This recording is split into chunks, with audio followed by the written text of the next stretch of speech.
안녕하세요. 김쌤의 너무 뻔한 영어입니다. 이번 강의는요, 시리즈로 이어질 것인데, 강의가 지금 여기 1번서부터 6번까지가 있죠. 이게 원래 저는 이제 도표로, 하나의, 한 A4용지 이렇게 앞뒤면으로 꽉 차게 해가지고요.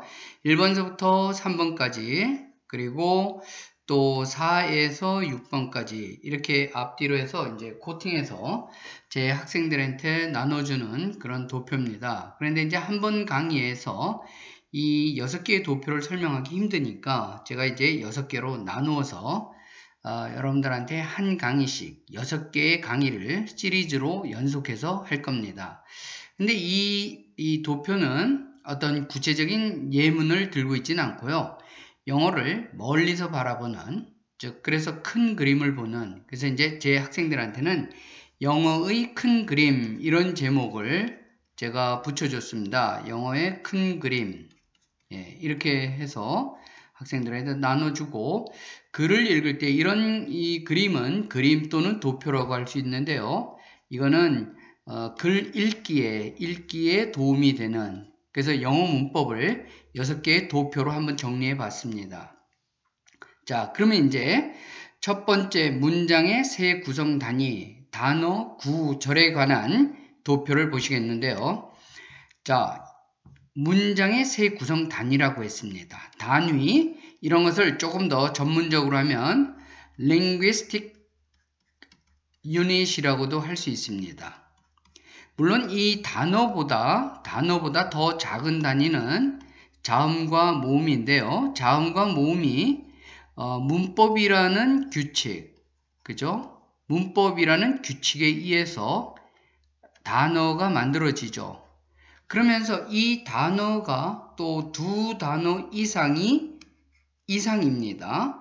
결합되어서 구가 되거나 절이 되는 이런 모습을 보여주고 있죠. 그래서 이제 두 단어 이상이 모였다는 점에서 구나 절은 공통점이 있는데, 절에는 주어 동사가 있는 이런 단위를 절이라고 하고요. 구에는 두 단어 이상이 있건 아니면 10개, 20개가 있든 간에 이 안에는 주어가 동사가 없는 그런 linguistic unit 단위를 말하는 겁니다. 자, 일단 이 세 개 중에서 그래도 가장 작은 단위인 단어를 보겠습니다. single word라고 하죠. 여러분들이 익숙한 말로는 팔품사라는 말을 들어봤을 겁니다. 팔품사요. 팔품사를 다시 이제 두 개의 부류로 다시 나누는데, 내용을 전달하는 내용어와 이 내용어를 서로 연결해주는 기능어로 나누어서 우리가 볼 수 있습니다. 말 그대로 내용어와 기능어에서 내용어가 더 중요하겠죠. 그러니까 이를테면 우리 이사를 했다고 한번 생각해 보세요. 이사를 하면 짐을 막 나눠 놓지 않고 그냥 막 거실에든 안방이든 막 쏟아 놓으면 무엇이 어디서 있는지 우리가 다시 찾을 수가 없잖아요.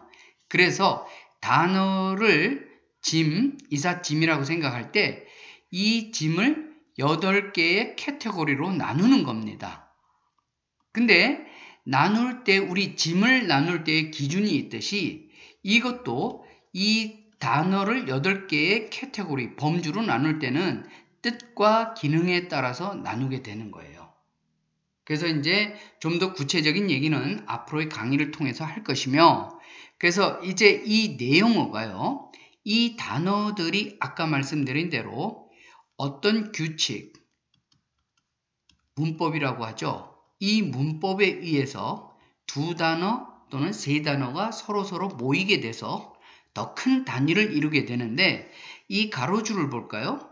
명사가 있으면 명사의 앞, 뒤에 어떤 단어가 추가돼서 두 단어 이상이 모여서 뭐가 되는 겁니까? 명사가 핵심적인 단어이기 때문에 명사구가 되는 겁니다. 형용사도 마찬가지예요. 이 단어가 앞이나 뒤에서 이렇게 수식하는 단어가 붙어서 바로 형용사가 핵심적인 단어니까 형용사구가 되는 겁니다. 부사구도 마찬가지고요. 동사도 동사구. 그죠? 그리고 전치사는 그 다음에 명사가 와서요. 정치사와 명사라는 이 묶음이 전치사 구가 되는 겁니다. 그래서 이제 이 화살 표시는 발전되는 걸 보여주고 있는데 명사 구가 발전돼서 명사절이 된 것은 아닙니다. 제가 비주얼하게 보여주기 위해서 이렇게 표시했을 뿐이지 여기서 명사구가 더 단위가 커져서 명사절 이게 아니라 이 종속절이라고 하는데요.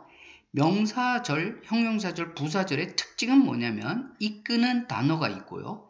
그 다음에 주어 동사가 있습니다. 그러면 이 명칭은 왜 명사절이 되고 왜 형용사절이 되고 왜 부사절이 됐냐? 이 명칭은 요런 단위가 명사처럼 쓰이기 때문에 명사절인 겁니다. 이 안에 어떤 단어가 중요한 단어가 명사이기 때문에 명사절이 아니고 이런 linguistic unit 이 단위가 주어 동사를 포함한 이 묶음이 명사처럼 행동하기 때문에 명사절이고 형용사절도 마찬가지입니다. 이렇게 생긴 모양이 형용사의 자리에 가서 형용사처럼 행동하기 때문에 형용사절이고 부사절도 마찬가지입니다. 그래서 이제 제가 실은 오랫동안 대학 강의를 하면서요.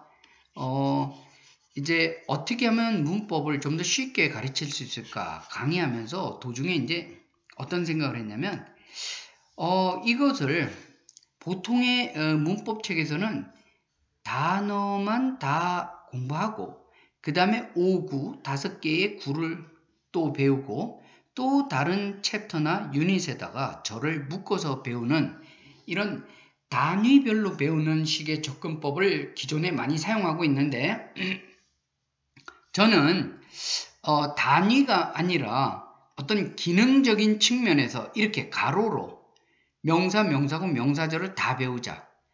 아예 명사를 끝내버리자는 얘기죠. 그리고 이제 형용사는 형용사대로 다 배우고 부사는 부사, 부사구, 부사절 이렇게 다 배우자. 이런 식으로 접근을 한 것이 이제 제가 첫 번째 출판한 영문법 외우지 말고 이해하라 였습니다. 그래서 제가 이제 이 책을 출판할 때 실은 제 딸아이의 그 돌 선물로 헌정하려고 아주 좀 급하게 만들었습니다. 그래서 그 당시 처음에 책을 출판하니까 이제 제 생각에는 어떤 생각이냐면 와 이거 괜히 대형 출판사나 이런 데다 원고 남겨줬다가 이런 기발한 아이디어를 뺏기는 것이 아닐까 막 그런 걱정을 했었어요. 괜히 내가 좋은 아이디어만 제공하고 나는 뭐 아무것도 소득이 없는 거 아닌가? 이러면서 이렇게 좀 약간 엉성하지만 아이디어만 제공하게 되는 그런 책을 출판해도 되는가 걱정을 했는데 다행인지 불행인지 아직도 이렇게 저와 같은 시도로 명사, 명사구, 명사절을 하는 책이 아직도 없더라고요. 그래서 이렇게 만드는 이렇게 설명하는 게 아닌가 라고 생각하지만 저도 사실 이 구를 먼저 설명하고 절을 설명하고 뭐 이런 쪽으로 해야겠다고는 생각해요. 단지 이제 순서를 어떻게 하냐면 이 절을 먼저 배우고 그 다음에 아닙니다. 이 작은 단위인 1번을 배우고 그 다음에 절을 배우고 구를 배우자 이런 순서를 가져오고 있긴 있어요. 근데 이제 기존의 문법책에서는 단어 배우고 구 배우고 절 배우고 이렇게 넘어가는 그래서 저는 이제 또 차별화를 가져가고 있는데 뭐 기존에 있는 문법책들과 달라지고 싶어서가 아니라 다음에 제가 설명해 드리겠지만 왜 제가 단어를 가르치고 절을 가르치고 구를 가르치는지 다음 슬라이드에서 또 설명을 하겠습니다. 아무튼 이렇게 큰 그림을 보면서 영어 문장은 이렇게 8개의 단어의 부류, 팔품사죠. 그리고 5구 3절. 그래서 저는 이제 학생들한테 8단어 5구 3절이다. 이렇게 이제 설명하고 있습니다. 그래서 여러분들이 이 그림 보시고요. 다음에 그림도 잠깐 보여드릴게요. 예, 이제 다음에 배울 것은 이렇게 명사, 형용사, 부사의 위치와 기능 단어죠. 중요한 단어. 그리고 세 번째가 아까 말씀드린 구의 형태 5구죠. 그럼 다음은 뭘까요? 절입니다. 절을 이끄는 단어. 그리고 다섯 번째는 명사, 형용사, 부사는 아니지만 부사처럼 사용되는 형태들 4가지 구가 있고요. 그 다음에 절. 네. 그리고 이제 끝으로 보면은 문장의 가능한 형태는 어떤 것일까? 영어에서. 그래서 아까 처음에 말씀드린 것처럼 6개의 이 그림이 A4 용지 앞뒤에 꽉 차서 집어넣었습니다. 그래서 일단은 오늘은 첫 번째 강의인 문장의 세 구성 단위를 여러분들한테 설명했어요. 그래서 구독 많이 해주시고, 실은 제가 이 강의를 이제 구독자가 얼마 전에 어저께 500명이 됐었거든요. 그래서 500명이 되면 기념으로 좀 멋있는 강의를 올려야겠다 했는데 그 기회를 놓쳐서 따로 특별한 강의를 준비하지 못했습니다. 그래서 생각하다 못해 어저께 막 급하게 올렸는데 사실 이 문장의 세 구성 단위요. 조금 또 마음에 안 들어서 이제 그거 빼고 다시 오늘 이 강의를 업로드 하려고 그럽니다. 그러니까 여러분들이 뭐 강의 많이 부족하고 글씨도 예쁘지도 않고 뭐 설명도 어렵다고도 하고 여러 가지 뭐 염려하는 뜻에서 이렇게 조언도 많이 해주는데요. 아무튼 내용만 좀 봐주시고 지적할 거 있으면 지적해 주시고요. 그리고 무엇보다도 구독과 좋아요로 많이 격려해 주시면 제가 열심히 강의하도록 하겠습니다. 감사합니다.